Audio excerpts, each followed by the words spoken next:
రెండవ దినవృత్తాంతముల గ్రంథము 35వ అధ్యాయము. మరియు యోషియా యెరూషలేమునందు యెహోవాకు పస్కా పండుగ ఆచరించెను. మొదటి నెల 14వ దినమున జనులు పస్కా పశువును వధించిరి.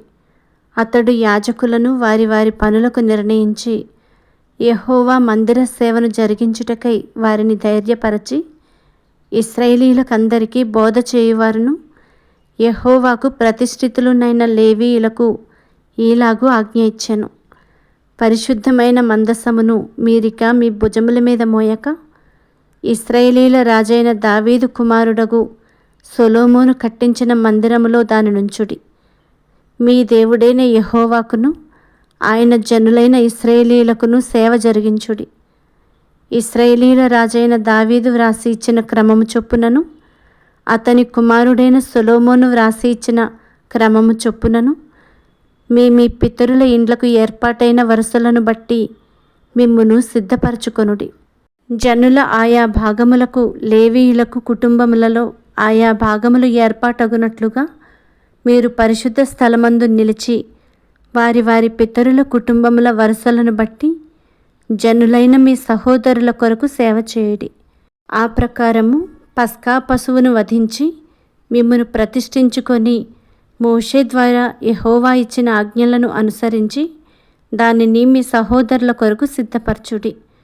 మరియు యోషియా తన స్వంత మందలో 30,000 గొర్రెపిల్లలను మేకపిల్లలను 3,000 కోడెలను అక్కడనున్న జనులకందరికీ పస్కా పశువులుగా ఇచ్చెను. అతని అధిపతులను జనులకును యాజకులకును లేవీయులకును మనఃపూర్వకముగా పశువులు ఇచ్చిరి.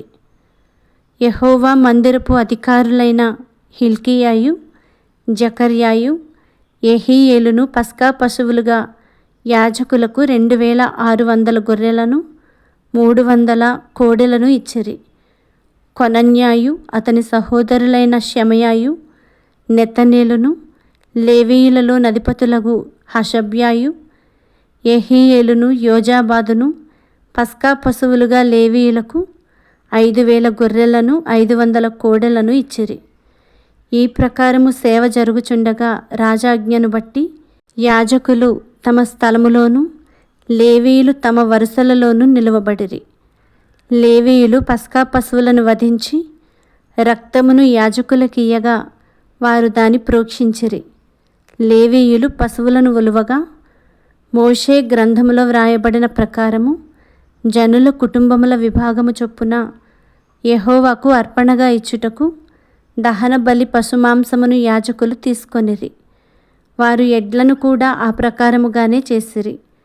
వారు విధి ప్రకారము పస్కా పశుమాంసమును నిప్పు మీద కాల్చిరి గాని ఇతరమైన ప్రతిష్టార్పణలను కుండలలోను బొరుసులలోను పెనములలోను ఉడికించి జనులకందరికీ త్వరగా వడ్డించిరి. తరువాత లేవీయులు తమ కొరకును యాజకుల కొరకును సిద్ధము చేసిరి. అహరోను సంతతి వారగు యాజకులు దహనబలి పశుమాంసమును క్రొవ్వును రాత్రి వరకు అర్పింపవలసి వచ్చెను గనుక లేవీయులు తమ కొరకును అహరోను సంతతి వారగు యాజకుల కొరకును సిద్ధపరచిరి.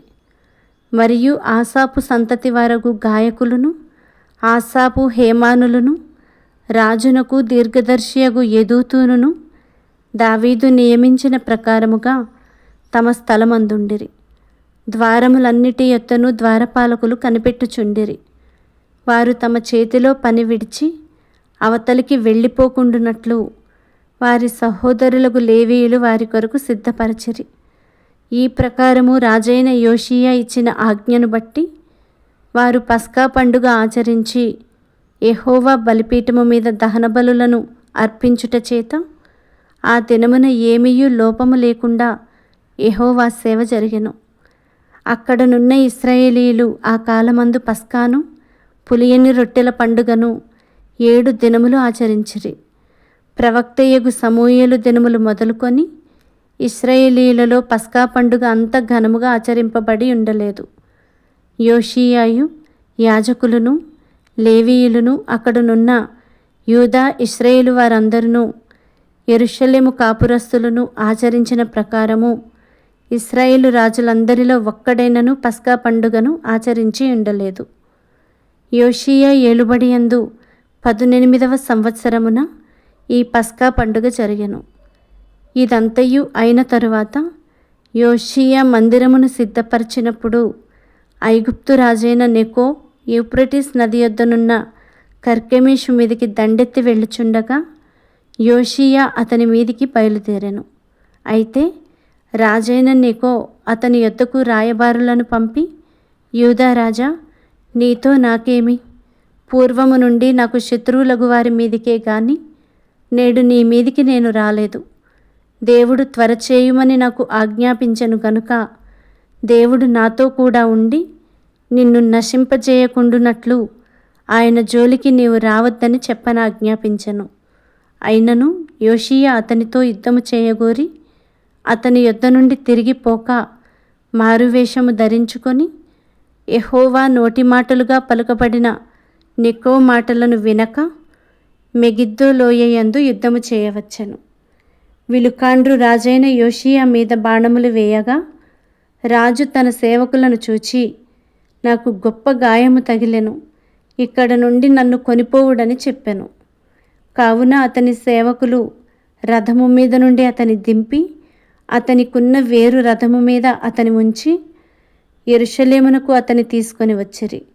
అతడు మృతి పొంది తన పితరుల సమాధులలో ఒకదాని యందు పాతిపెట్టబడెను. యూదా యెరూషలేము వారందరూ యోషీయా చనిపోయినని ప్రలాపము చేసిరి. యిర్మీయాయు యోషీయాను గూర్చి ప్రలాప వాక్యము చేసెను. గాయకులందరూ గాయకురాండ్రందరూ తమ ప్రలాప వాక్యములతో అతని గూర్చి పలికిరి. నేటి వరకు యోషీయాను గూర్చి ఇశ్రాయేలీలలో అలాగు చేయుట వాడుక ఆయను. ప్రలాప వాక్యములలో అట్టివి వ్రాయబడి ఉన్నవి. యోషీయా చేసిన ఇతర కార్యములన్నిటిని గూర్చియు యెహోవా ధర్మశాస్త్ర విధులను అనుసరించి అతడు చూపిన భయభక్తులను గూర్చియు అతడు చేసిన సమస్త క్రియలను గూర్చియు ఇశ్రాయేలు యూదారాజుల గ్రంథమందు వ్రాయబడి ఉన్నది.